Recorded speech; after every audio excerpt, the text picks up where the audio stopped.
Day 152 of 1,461 days of ignoring the Trump administration. I am not a self-help guru. I am just trying to help myself. A black woman said sorry to me today as I was about to toss a napkin into the trash can. It was like the reverse of that Outcast song, Ms. Jackson. I was Ms. Jackson and she was for real. She and I were both approaching the trash at the same moment. You know how that goes when you're just moving around in public and your path and someone else's path are about to collide.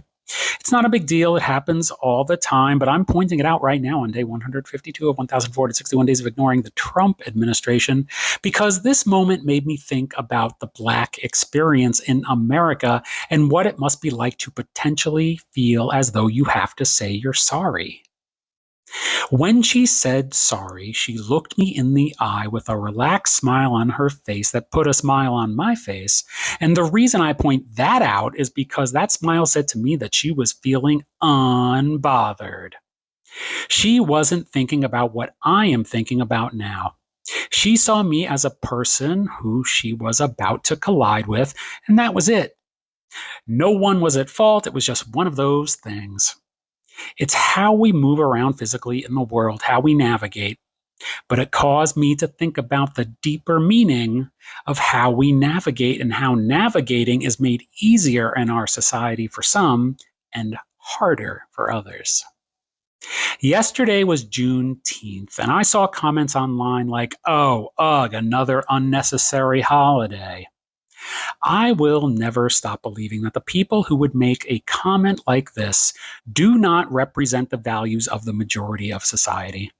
I refuse to believe that we are a compassionless society, and even those who might be lacking in compassion or empathy, like the leader of the Trump administration and the Trump administration, are at least not so stupid that they don't understand why a holiday like Juneteenth exists. Scratch that. Maybe in this case they are. I'm sure these people do not complain about other holidays like Columbus Day, for example, a holiday that celebrates the slaughter of Native Americans. I will never stop believing that no one has to say they're sorry for how they move around in the world unless they are unbothered, like the black woman from earlier today who said it out of kindness to make moving around easier for me. I replied, that's okay. And it was.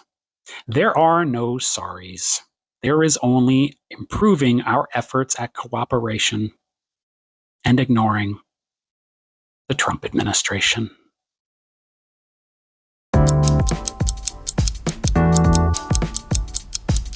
Kathy says it's only been 152 days. Kathy, I feel you. Well, to put it in perspective, we have been dealing with him politically for 10 years now. Yes, it has been 10 years of this. So if it feels like, oh my God, I can't believe it's only 152 days, just know that it's actually been much, much longer than that. And we don't have much longer to go. We are thriving and surviving. We're here, right? It's sunny. We're smiling. So it'll be okay. But yes, shocking. Day 153 of 1,461 days of ignoring the Trump administration. I am not a self-help guru. My name is Josh Bloom, and I'm just trying to help myself. Is that okay with you? Are you a fan of The Sopranos? Well, if you are not a fan of The Sopranos, I have to say, what the hell is wrong with you? And if you are a person who has never seen The Sopranos, then I have to say I am jealous of you because you get to watch it for the first time. The reason I'm mentioning The Sopranos today, other than the leader of the Trump administration being a wannabe mob boss, is because the podcast Talking Sopranos, hosted by two of the show's stars, Michael Imperioli and Steven Sciarippa, is back. The podcast broke down The Sopranos episode by episode, and when they reached the final episode, the podcast concluded. That was in December of 2021. As Michael and Steve were catching us up for the first time in 3.5 years, they mentioned that 99.9% of their interactions with fans are excellent. Then Steve said, and I am quoting, "There's always a jack-off." Michael replied, "That's the world, though, too, that's in general." Then Steve said, "Oh, no. In general, the percentage of jack-offs is a lot higher. I'm going to go 35%. Michael says, "Is that recent or has that always been?" And then Steve says, "I think always, but it's gotten worse. It's gotten worse." Now, they didn't go there, but guess why it's gotten worse? Guess why they estimated 35% of people are jack-offs? They're not going to alienate fans of their show who are supporters of the leader of the Trump administration, but these are actors. Michael Imperioli is a vegetarian Buddhist. You know exactly what they thought about why it's gotten worse. Frankly, some of this 35% don't even know what an actor is. They look into the TV box and think they're watching real life. It is worse now because the leader of the Trump administration has encouraged people for the last 10 years to act like jackoffs. He rewards people who act like jackoffs. He rewards people who break the law. He rewards people who make other people's lives difficult. The leader of the Trump administration and the Trump administration encourage and endorse acting like a child in public, whether it be someone harassing people who do not agree with them or someone who's just like, you know what? Turn signals are woke. Only beta males use turn signals. The Sopranos is considered by many to be the best show that has ever been on television. Even if you have already seen it, watch it again. You will experience great art and also learn some life lessons about what happens when you support a lifelong con man, a neglected adult boy, and a wannabe mob boss. Don't be a 35% jackoff. Join the majority and ignore the Trump administration.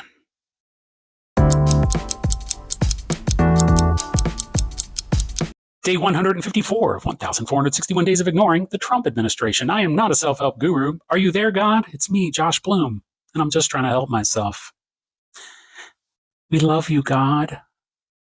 That's what the leader of the Trump administration said last night. Now, I did not watch that address that he gave after he dropped those bombs on Iran, and I don't care what anybody says about it. There is no strategy behind any of this. There is only an angry man who was unloved by mommy and daddy, who now has a suitcase full of toy tanks, planes, and guns that he's using just like a little boy uses when he plays war. Except the consequences will be felt by all of us instead of little plastic soldiers. In that speech, which I did see a clip of, he says, "We love you, God," which is one of the weirdest things I have ever heard in my life. But again, it speaks to who he is as a person. He is not talking to God as if God is an all-powerful entity, because that would make God more powerful than the leader of the Trump administration. He's talking to God as if he were bestowing his love upon God, as if he's doing a favor by saying he loves him. We love you, God. That would be a bizarre statement by any human being, but it is particularly bizarre coming from the President of the United States. Although in this case, the President of the United States is a fucking weirdo. So it falls in line with the consistent pattern of behavior and language that we understand. If you are trying to gain any insight into why the leader of the Trump administration, and therefore the Trump administration, and I say therefore the Trump administration, because there would not be a Trump administration if not for the fact that these people have pledged their undying loyalty to the leader of the Trump administration, not to the Constitution, not to the people, to this one very strange human being. If you are trying to gain any insight into why they do what they do and say what they say, the answer is always that the strategy is to try and fill the emotional void of an adult man-child enacting his grievance upon the world.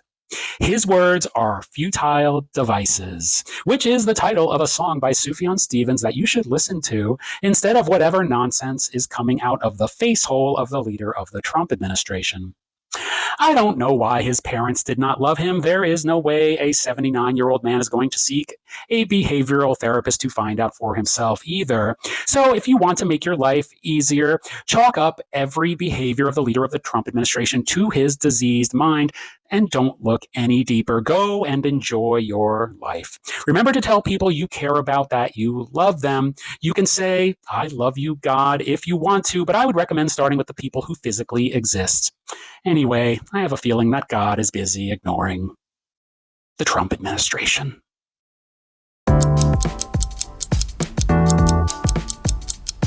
Day 155 of 1,461 Days of Ignoring the Trump Administration. I am not a self-help guru. I am just trying to help myself.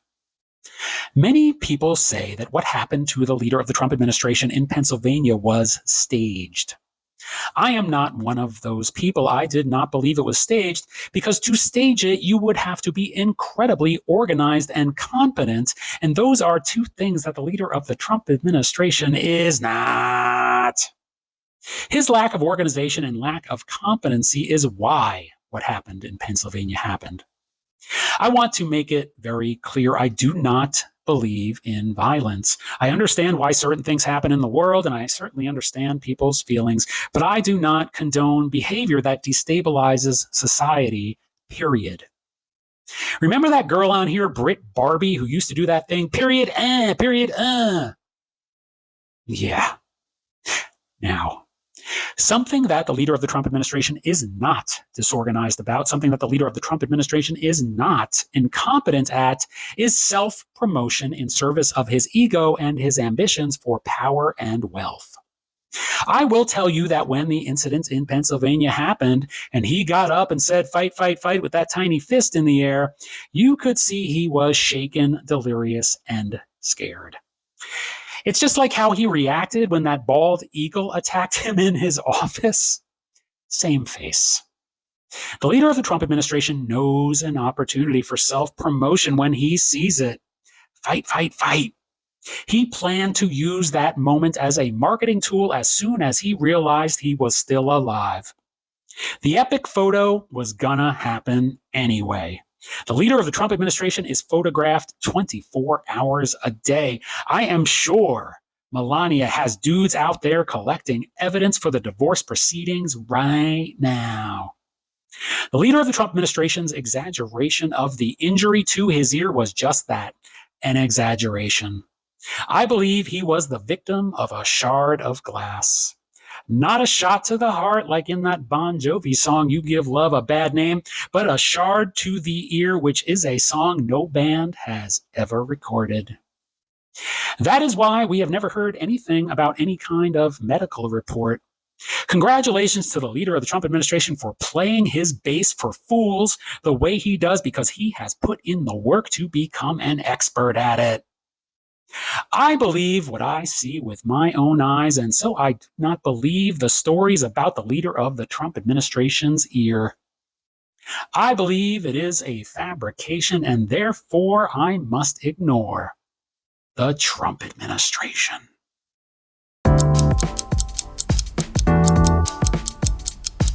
Day 156 of 1,461 Days of Ignoring the Trump Administration. I am not a self-help guru, and I don't shit on the White House lawn either. I'm just trying to help myself. Did you hear what he said today?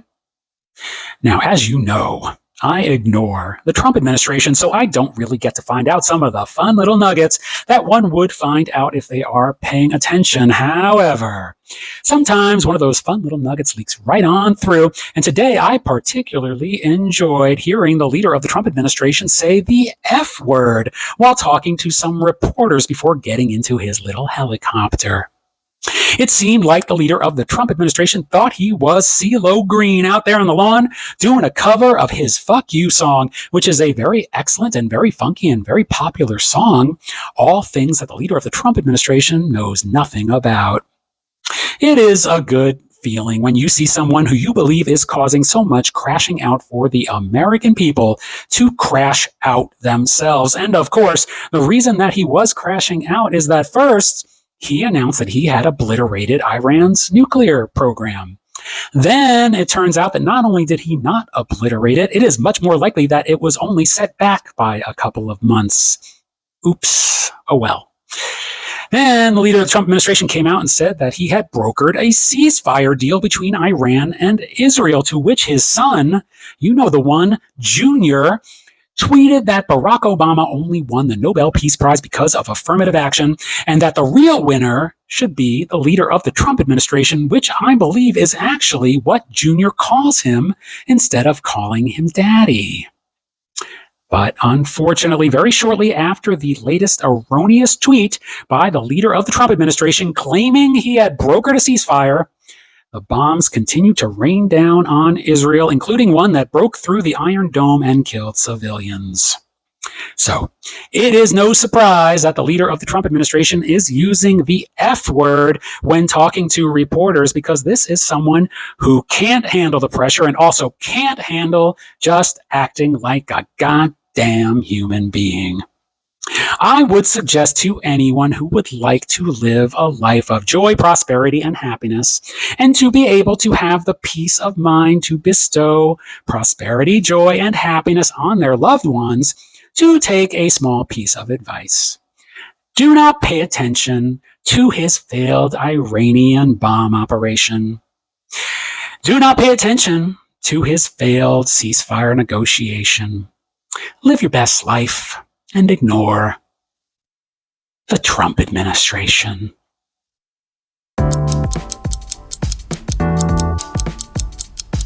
Day 157 of 1,461 days of ignoring the Trump administration. I am not a self-help guru. I am just trying to help myself. Do you have to deal with trolls? If you're on social media, of course you do. If you respond to a troll after an assessment of their comment being written by an actual human, like in that song Human from 1986 by the Human League, with the lyric, "I'm only human," which is one of those rare cases where a portion of a band's name is in one of their song titles and lyrics, like for instance the 1982 song Wham Rap, "Enjoy What You Do" by Wham.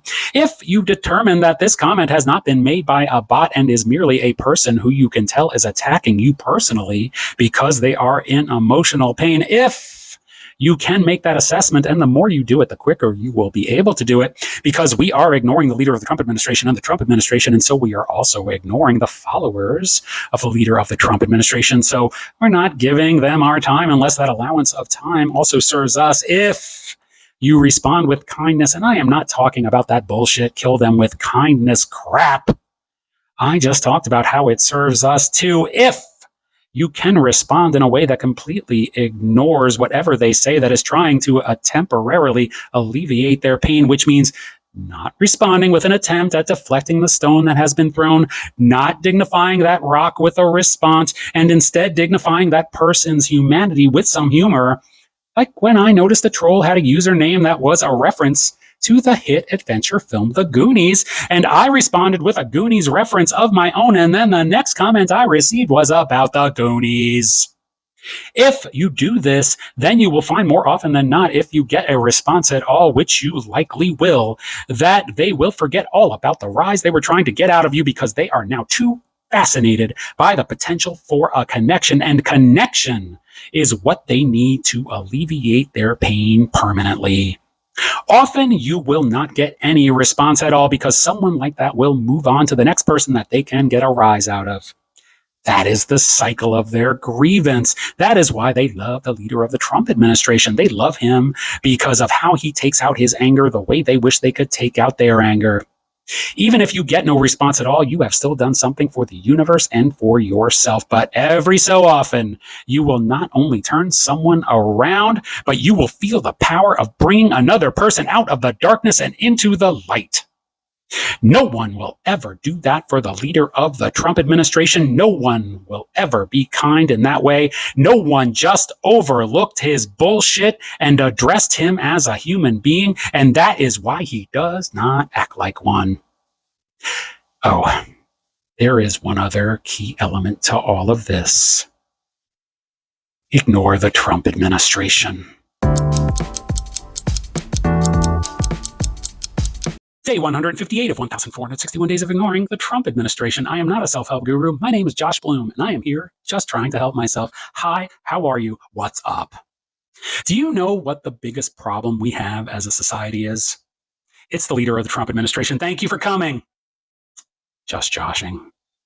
The leader of the Trump administration is only temporary, like that Paul McCartney song from his solo album McCartney 2 called Temporary Secretary.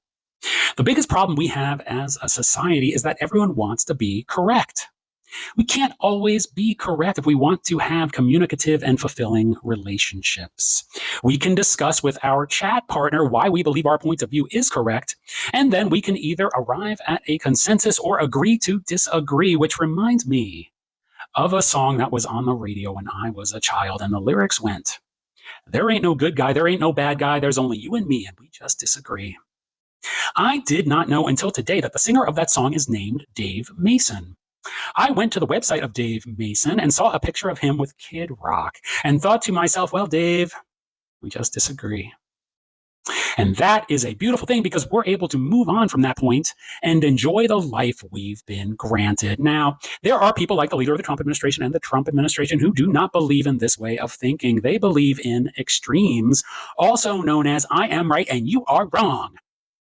There are extreme people on both sides of the political spectrum, and I am not one of them. You might think I'm extreme because I make this video every day. I make these videos because they present me with a writing exercise each day, a discipline, something I am obligated to do that improves my skills. 1,461 videos is a commitment. I once lived on the floor of my office for 18 months. I slept in a sleeping bag so I wouldn't have to fire my employees, and I would get up every morning before they got to work and then go to my friend's house to take a shower. That is a discipline in times of trouble. This is not a time of trouble for me. 1,461 Days of Ignoring the Trump Administration is about the mindfulness, optimism, and hope that I want to share with you. This does not make me extreme, but it does make me extremely good at what I do. I aspire to live my life as a centered person, and the center is the place where most people are. If we continue during these 1,461 days of ignoring the Trump administration to find people among us who may disagree with us, but agree to discuss our disagreements, and then from that point explore what we enjoy and appreciate about one another, we will all be happier people during our limited time on Earth. Speaking of limited time, please continue to be open to that kind of communication. And please ignore the Trump administration.